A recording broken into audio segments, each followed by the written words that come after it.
Hey, what's going on, guys? I hope you guys can see me and hear me okay. Let me know if you can see me and hear me okay. My name is Dr. Boyce Watkins, and I'm your friendly neighborhood finance professor. And I am looking forward to talking to you guys today about something that I just read in the press about Nasdaq. Nasdaq, which is one of the major exchanges where a lot of tech companies are listed on Nasdaq, things like that. Nasdaq just announced a really interesting diversity initiative that on its surface is really good, but when you take a deeper dive into it, you kind of realize that as a black man anyway, I kind of feel like it's the same old stuff. So I'm going to break this down for you today on the Black Financial Channel. So we're going to get started.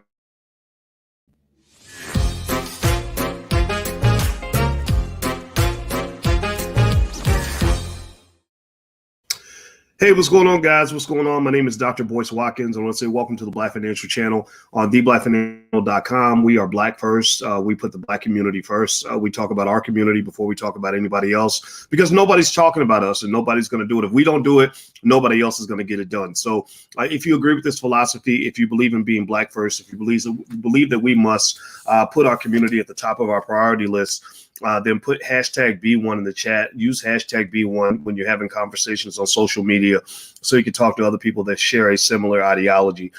We must put our community first because the reason Black people and Black wealth has not moved forward in the last, 60, 70 years is because Black people have always put ourselves at the bottom of the priority list. And of course, everybody else is going to do the same thing. So stop waiting on other people to save you. There's some work that you can do yourself that will make your community better in less than a generation. So what do I want to talk about today? Well, today I want to talk a little bit about this initiative that got my attention. Nasdaq, which is one of the major exchanges, one of the major stock exchanges where a lot of big tech companies are on Nasdaq. They actually just passed a very surprising rule. The rule that they're trying to push forward if they get SEC approval is they're basically requiring companies to show some measure of diversity on their corporate boards. And I thought that was really interesting. I don't have a problem with diversity initiatives. I just know what they are. And my goal is to help break it down for you. And really, like I said, I understand finance better than the experts do because this is what I taught. I've taught financial experts. So I can kind of explain some of this to you maybe in a way that you haven't seen before. And also, before I move forward, though, I want you guys to know a little confession. I've been having trouble with my Wi-Fi. My Wi-Fi is garbage. I'm so mad at Comcast right now. Let me know. Give me a yes in the chat if you can see me okay and you can hear me okay. I need to do a sound check and a mic check and or a video check and all that. Video, audio check. Give me a yes in the chat if you can see me and hear me okay. If you can hear me and see me okay, give me a yes. So that way I can know I can move forward and I know I'm not going to be talking to myself. All right. So I see some Arthur and Amber and Kane and Real Card. And I'm gonna tell you, I'm so messed up. And plus I broke my glasses. I told you guys that, right? I'm nearsighted. I can see things up close. I can't see things far away.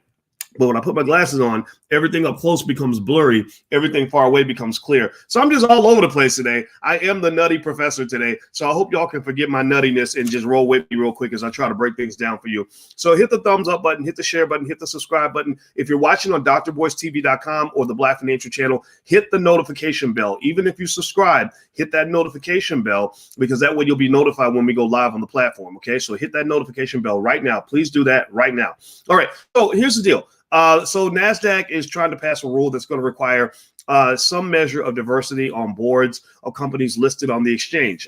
The rule, which needs the approval of the SEC to take effect, would require companies to have at least 2 diverse directors, woman and 1 member of an unrepresented minority group. Notice my big air quotes here, including Black people, Latinos, or members of the LGBTQ plus community. Smaller companies and foreign companies on the exchange could comply with 2 women directors. Let me read that again. And I want you to, those of you who've been watching me for a while, those of you who are students of Powernomics and Dr. Claude Anderson, things like that, Dr. Claude Anderson, who wrote some of the original diversity initiatives, the original affirmative action programs, he talks about this a lot. So give me a yes or no if you think you know where I'm going to go with this. Give me a yes or no if you think you know where I'm going to actually take this conversation. I'm going to read it again. Put your yes or no in the chat as I read this. The rule, which needs the approval of the SEC, would require companies to have at least 2 diverse directors, including 1 woman, member of an underrepresented minority group, including Black people, Latinos, or members of the LGBTQ plus community. So here's what you got. Here's what you got. You got a situation where I want to give a round of applause and a congratulations to white women, because this is another big win for white women. White women will now get more opportunities. White women have now effectively co-opted everything that they claim is designed to create equality in America. So congratulations to white women. Your husbands have been passing you trillions in wealth for the last 400 years, and now you get a piece of what we got too. Okay, good for white women. And then also, here's the other thing you have. You have in this, the way this paragraph is structured, you have two groups. You got women, and then you've got all the people who are not white men, basically. You've got underrepresented minority groups. That means that you've got Black people thrown in there. You've got Latinos thrown in there, many of whom are white. If you ever want to see real racism, go to South America, go to Latin America. If you really want to see some white people that really can't stand Black people. You think you got it bad here? Give me if anybody is aware of just how oppressed Black people are in Brazil. Brazil has tens of millions of Black people down there. I don't know if y'all know that, but there's tens of millions of Black people in Brazil. You don't hear about them. You don't see them on TV. They don't tell you anything about what they're going through, because they literally mute and censor these people. They literally do a Cinderella on these people. You know what they did with Cinderella, where the prince came by and they told Cinderella to stay in the back and she can't even come out and talk because they don't want the prince to even know that she exists. Well, they do a complete Cinderella on tens of millions of Black people down in Brazil. In Colombia, when I was in Colombia, Medellin, my brother lives in Medellin. I went to visit my brother in Medellin, Colombia, and on one side of the town, it's all white. There's nothing but white people with, like these women with the big fake booties and stuff. They love fake booties down there. I don't know what is that all about. But all these, and I'm a Black man. You can tell the difference between a real booty and a fake booty. Y'all know what I'm talking about, fellas. So ladies, just keep your natural stuff. Black women, y'all look good the way you are. Don't be getting all that fake surgery to mess yourself up. But anyway, when I'm down there in Colombia, I'm on the white side of town with nothing but white women and fake booties everywhere. That's all that I saw. And I was like, where are the Black people? Where are the Black Colombians? Oh, they live over there. They're all over there in the poor area. And every time Alicia and I would see, and when we go running, we'd run through the city. And every time we saw Black people, they always looked sad. When they were in the white side of town, they always looked sad. Maybe they were begging for money. They looked like they were going through the struggle. So you want to see racism?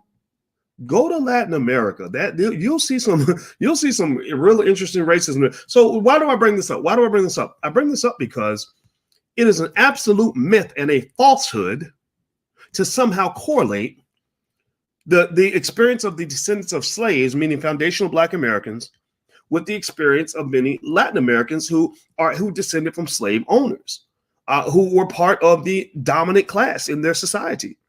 What makes you think that me as an African-American male has anything to do with somebody who came from Mexico or Colombia or Brazil who's white, who literally checked the white box on their census form, and you somehow think we belong in the same category? And then don't even get me started on LGBT.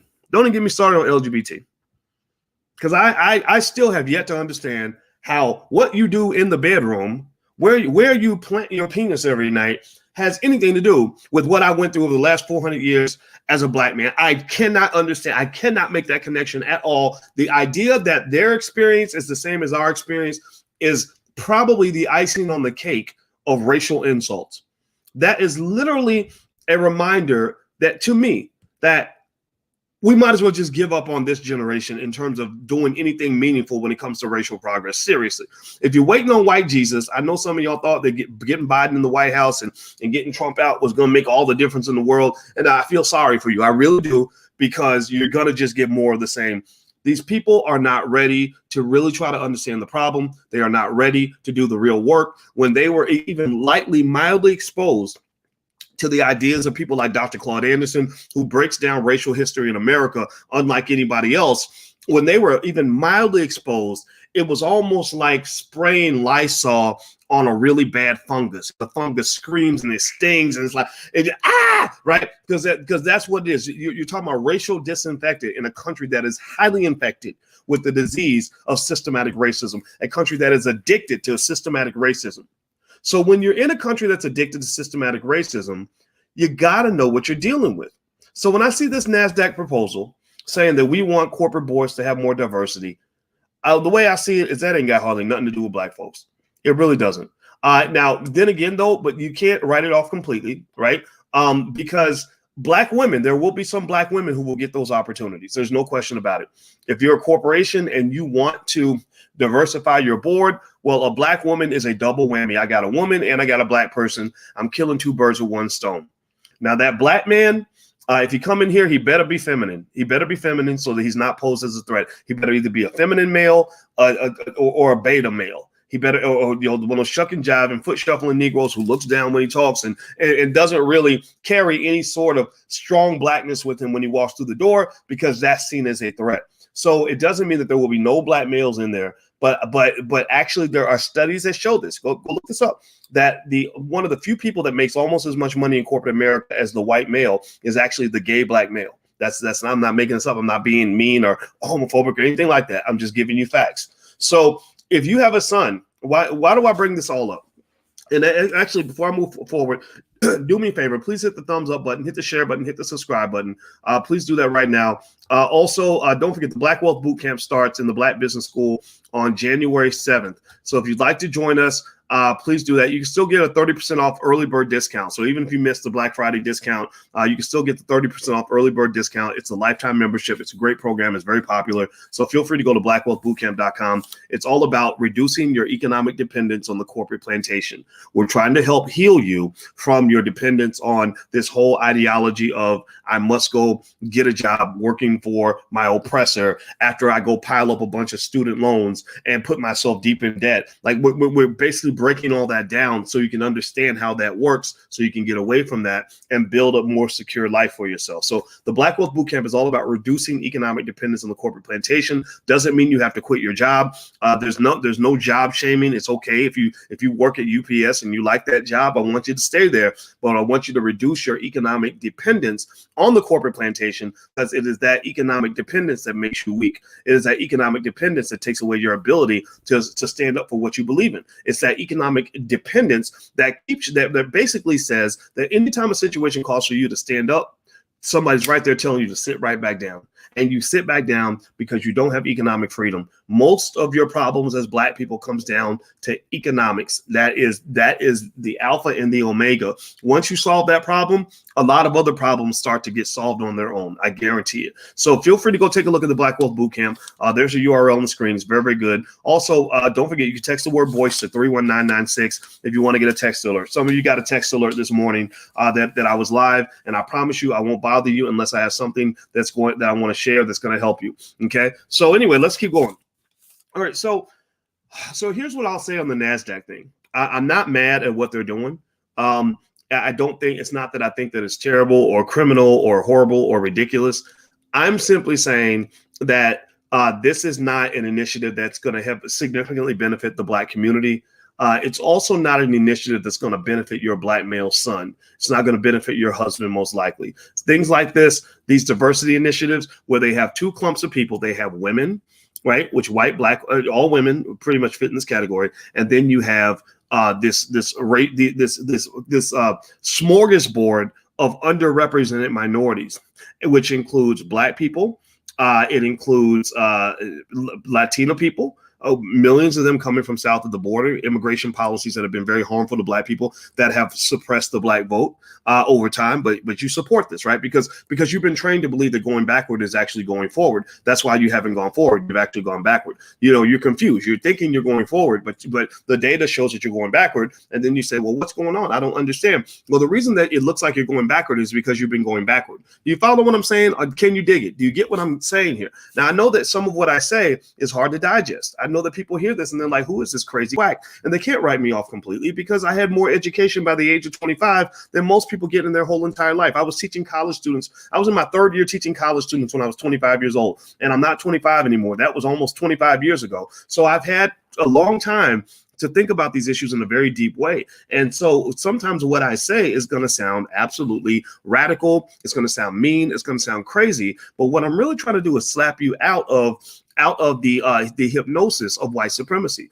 I'm trying to slap you out of this false reality that you've been led to live, which makes you a white supremacist. Some of y'all Negroes are so backward that you might as well be members of the KKK, because everything you're doing is working backward against black people. So one good measuring stick that you really kind of have to consider for yourself is when you pursue something, when you believe something, you must ask yourself, where is the evidence? Can I find evidence that black people on a significant scale have improved their condition as a result of this policy? So I get excited about the next Negro politician, out of the thousands that they've thrown at us, the next Negro politician who gets elected for office.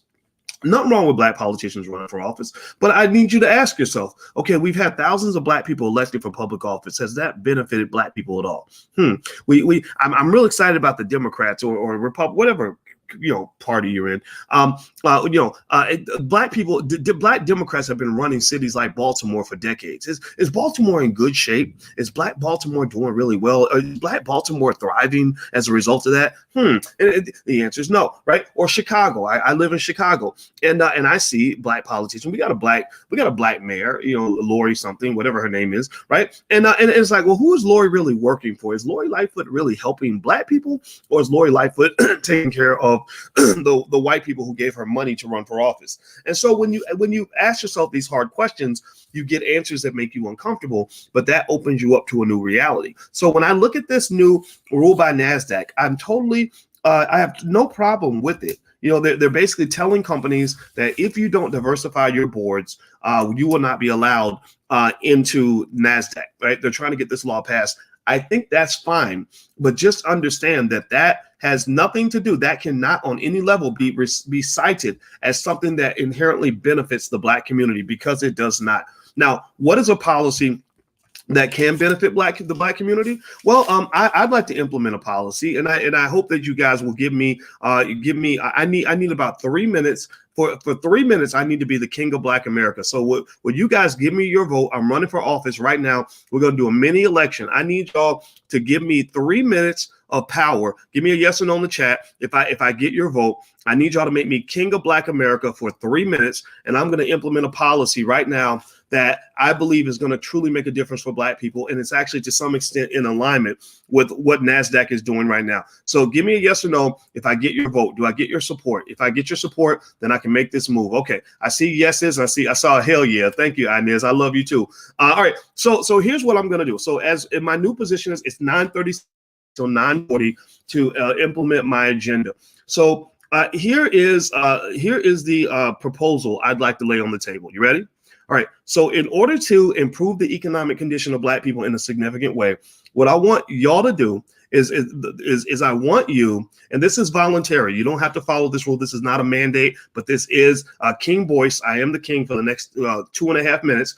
King Boyce has implemented a decree that says all black people should own shares of stock in companies that are on American stock exchanges. All black people should make sure that they themselves and their children are consistently investing, no matter how small the amount is. It could be the same amount of money you spend on fast food, Air Jordans, or going out to eat. They are consistently investing in the stock market, so that the same way they owned you during slavery, you now own a piece of them. That is a backdoor mass approach that will uplift the wealth levels of the masses, instead of a few elite Negroes who happen to get lucky enough to get corporate jobs. Because what's going to happen is, with this initiative with NASDAQ, that certainly does some things at the top, right? Diversity is not a terrible thing, but it also kind of creates a scenario where you don't have all the sovereignty that you want. It creates a scenario where, yeah, sure, there's a little bit of black stuff in there, but it's not too black, right? But then there's also stuff that the Latinos are going to want, and there's more of them than there are of you.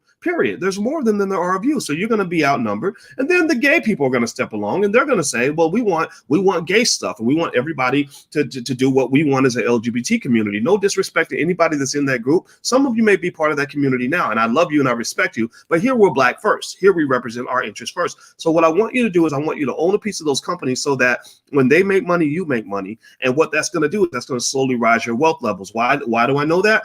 Well, because as a financial scientist who has analyzed ton of data on stock market participation and wealth levels that's existed for the last 120 years, who's written dozens of research papers on this topic. I can tell you that one clear factor that is almost a complete determinant of where your wealth level is going to be is whether or not you participate in the stock market. So rather than being offended by the fact that Nasdaq has this initiative that isn't going to help Black people much, I'm not going to sit around here and be mad about it. I'm going to actually put aside the fake solution and give you something that I know is a real solution. So my term is up. We have term limits up in here. So I appreciate you giving me 3 minutes as the king of Black America. This was a monarchy. This was not a democracy during that period of time. This was almost like a dictatorship. And I appreciate you trusting me with that power because I do not take your trust for granted. Okay. So basically, congratulations to Nasdaq. They're going to have more gay people on corporate boards. They're going to have more Latinos on corporate boards.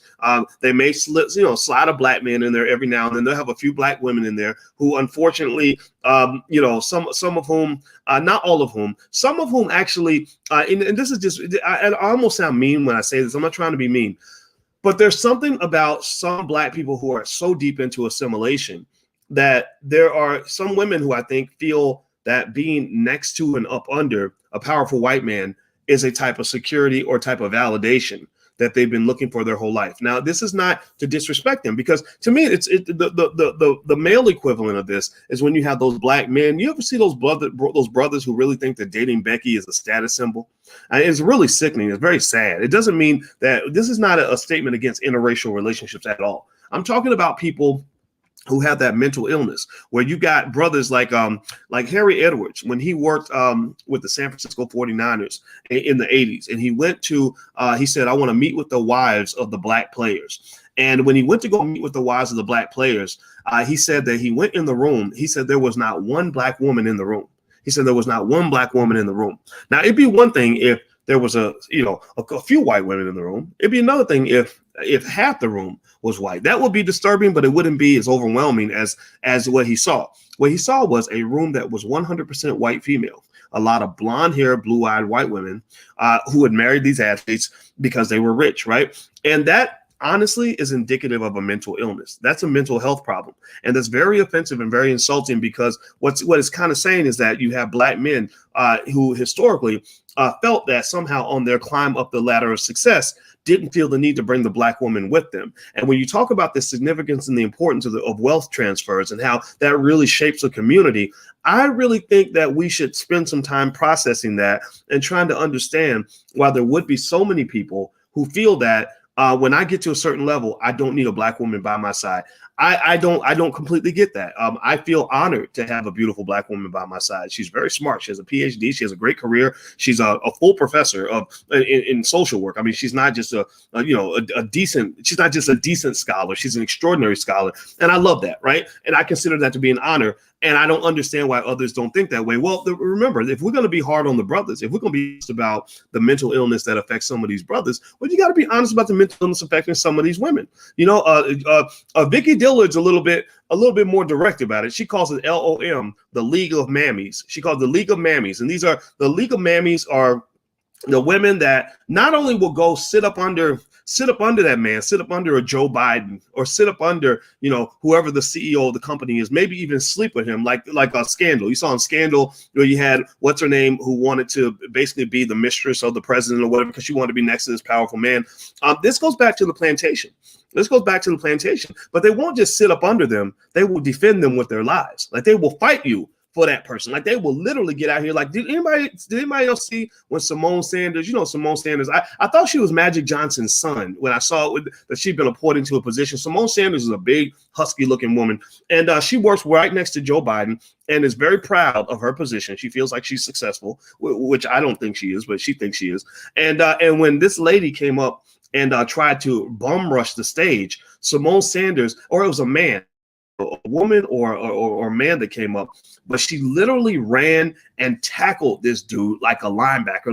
Like she really could have got signed by the Pittsburgh Steelers that day, because she literally ran and tackled this dude like when he came up to bum rush the stage. I couldn't believe it. I was kind of stunned by this. So basically what I'm saying to you is this. Look, when you're talking about let's go back to Nasdaq and Nasdaq's diversity initiative. When I see that initiative, here's what I visualize when I see a diverse boardroom. I see a boardroom. I love you, babe. See you later. When I see a diverse boardroom, I see in their vision, I see a Black woman right in there, maybe usually just one, maybe two if you're lucky, but probably just one. I see a gay guy, like hello everybody, right? I see a Latino person, maybe two, because remember their population is growing. I do not see a Black male in that room. I do not see a Black male in that room. And what does that mean? In fact, actually, I'm going to conclude by explaining what this means for you and what it means for your son. If you could, please do me a favor, hit the thumbs up button, hit the share button, hit the subscribe button if you haven't done it yet. And also, just a reminder, we have financial workbooks and flashcards for kids if you want to teach wealth to your children. So feel free to go to financialworkbooks.com. It's important to teach investing to your kids while they're young, because that's what they're going to do when they get older. So if you want to get them out of the struggle, if you want to get them away from slavery, if you want to get them away from begging and scrapping and hating life, then teach them about wealth while they're young, so they'll know how to make money. They'll know where the money is. They'll know how the money's made. Your child should never grow up thinking that the only way to make money is to get a job. That is a terrible way to live. In fact, the people that make the most money are actually the people who don't work for it. So that's what I want your kids to have. That's the pinnacle of wealth. So I hope that you will consider that. Just feel free to take a look. All right, the URL is right there on the screen, financialworkbooks.com. So here's what this means for the Black male. Here's what this means for your son, your brother, your cousin, your uncle. Some of you brothers that are in here, there's a lot of brothers in here. We did a survey. I think 60% of our audience is Black male, 40% is women. But the women support the men support the women, right? So when I talk to one of you, I'm talking to both of you. So here's the deal. For the Black male, it means that I think that you want to consider the fact that in corporate America, there really is no place for you. If you are connected to the Black experience, that your Black identity, if you have a strong Black identity, like I do, I'm Black all the time, every day of the week, twice on Sundays. I love being black, not just Black, but bliggity Black. Like I'm super, super Black. Like Blackness is an important part of who I am. Actually, let me show you this this shirt I'm wearing. Let me see if I can pull this thing off the screen. See, this shirt says "Because We're Black," right? Like that's, me and Alicia wear shirts like that, and it's pretty awesome to have a Black woman next to you who gets that, right? That's why I couldn't marry a woman who wasn't Black, because there's so many things about my experience as a Black man that I don't want to have to explain that to you. I don't want to have to give you 400 years of racial history for you to understand why I'm pissed off that day, right? I don't need all that, right? I don't need you to say something stupid that isn't going to make any sense to me. I need you to understand, right? So she understands. She grew up poor. She grew up in the hood. She grew up in Gary, Indiana, of all places, and so she gets it, right? We get it. So anyway, for the Black male, there really is no place for you in corporate America. There's really no place for you in media. There's really no place for you in academia. That's another thing too, right? If you're a Black male who has a strong Black identity, it doesn't mean that there's not a job that you can't get. I'm not saying that you can't get the job, but the thing about it is that because of who you are, because of your core values, if Blackness is a core value, like I feel a little guilty when I persuade any of you who've been persuaded to be a little bit Blacker because you come to the platform. I feel almost guilty. I felt guilty with my little brother when I started really telling him about the importance of being Black, because I knew what that comes with. I know that comes with calling you to battle, that you're literally almost like going to war. Consciousness is a curse sometimes, because you suddenly become aware of all the inequities. You become aware of all the challenges. You become aware of the fact that the wealth gap hasn't moved forward. You read books like Powernomics. It opens up this whole Pandora's box of all these horrible racial realities that existed in America that you didn't even know about, because they didn't teach these things to you in school. So for some people, ignorance is bliss. Some people are better off in a bubble, in the white supremacy bubble, where they believe that America's wonderful, America's fair, that white people are nice and great all the time, and that it's great to go work for them, and that this is the model of success. Like sometimes that bubble is very soothing, like heroin is for a heroin addict, right? White supremacy is the ultimate drug, and some of us inject ourselves every single day. But for the Black man who wants to actually confront that reality and really truly connect himself to Blackness and truly commit himself to the struggle of Blackness, you got to understand that when you are in a battle, you really can't do what everybody else is doing. You can't enjoy the things everybody else enjoys. And so when you look at corporate America, if I'm going into corporate or if I'm going into academia, the way I'm built anyway, I can say, and I don't want to be narcissist. I use the word I a little bit too much, but the way I'm built is if I go into a space like that, I'm going to want to lead. I'm going to want to be heard. I'm going to want to be relevant to what's happening here. I want to shape the institution. I don't want to just be a part of it. I don't want the institution to create who I'm going to be. I want part of that institution to reflect what I believe in also. I wanted to help the people that I care about. I'm not just there to have a job. I'm there to say, okay, how do we do things better, right? And what happens, though, is that when you are a Black male, you start to become a problem when you start thinking that way, because they're looking at you and they're thinking, okay, Negro, we brought you in as the help. We brought you in as a spectator for the basketball game, as a cheerleader. We didn't really bring you in so you can go dunk the basketball. We're not asking you to run the offense. We don't want you to be the coach of the team. We need you to be the water boy, right? So in a lot of these institutions, a lot of these corporations, maybe these Nasdaq companies, the Black male is not the one that's invited to be a part of the board of directors typically. The Black male is the guy that might work in the mailroom.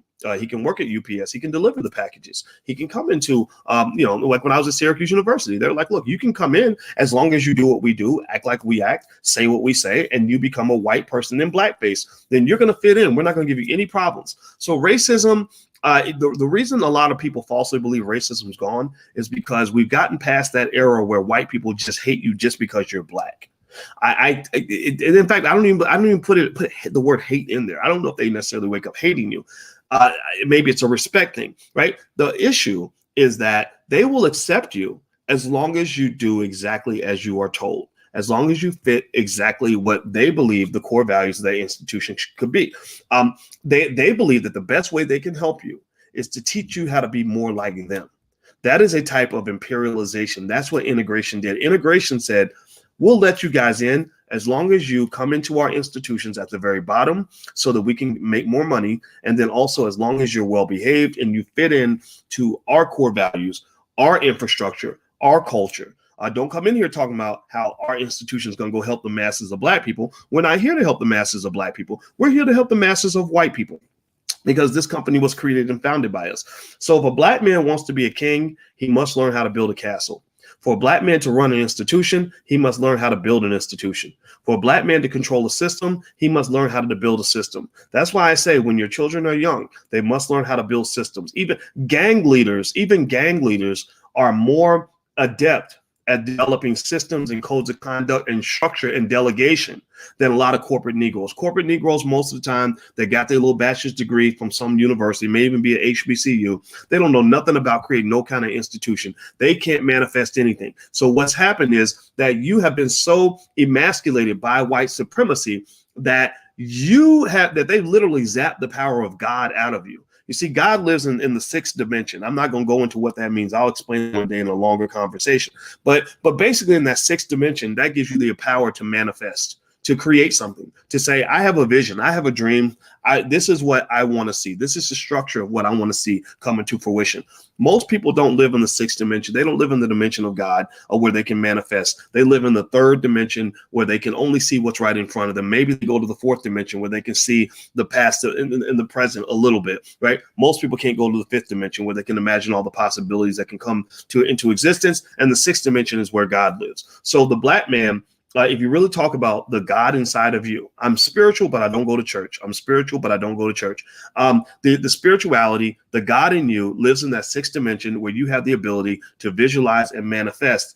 And when you become that corporate type, when you've been an institutionalized Negro, where they've had you in a cage since you were born, when you have been educated by your oppressor to believe in the oppression, when you have been taught to be a white supremacist since you were a child, when you believe that the sky is only as high as the ceiling, when you believe the sky is only as high as the ceiling of the room that you're put in, then at that point, they've pretty much zapped the hell out of you and made you into a fraction of what you're supposed to be. How do I know that? Well, because that was my experience. When I went to Syracuse University and I had the PhD, I was the only African-American in the country to get a PhD in finance during the year 2002. There's no African-American I've met anywhere who got a PhD in the year 2002 in the field of finance. So I was hot shit. I thought I'd reached the pinnacle. I thought I'd reached the sky, when really I was just tapping the ceiling. I went to Syracuse University. My first job, I was making six figures figures on my first job. And again, I was hot shit. I was recruited by everybody. I go in there. I'm one of the highest paid people on the campus. So they paid me well. But what was going on, what was interesting is I look back at that now and I feel sorry for that young kid, because that young kid who got his PhD, who thought he was hot shit and thought he was a successful black man, hadn't even scratched the surface of his potential. So, and I don't even know if I scratched it yet. Maybe there's more. I'm sure there's another level to this, right? But the point of the matter is that a lot of times you are cursed by low expectations that are set by the system that you're born in. The system defines who you are, how you're built, how far you can go, how great you can be. And when you reach the peak of that, right, they put you in a level 3 system when you could go to level 20, right? But you get in a level 3 system. So you start at level 0, you get to level 3, you say, look, mama, I made it. Look at me. I got the nice job. Look at me. I live in the white neighborhood. Look at me, mom. I was on TV yesterday. That's all you know. Right. And what you don't realize is that there are higher levels, and a lot of those levels can be unlocked with the understanding of wealth. You see, when you understand wealth, and then you also understand how to manifest and how to create systems and institutions and structures that are in your image, right? Where you have an ideology and you can create something that is a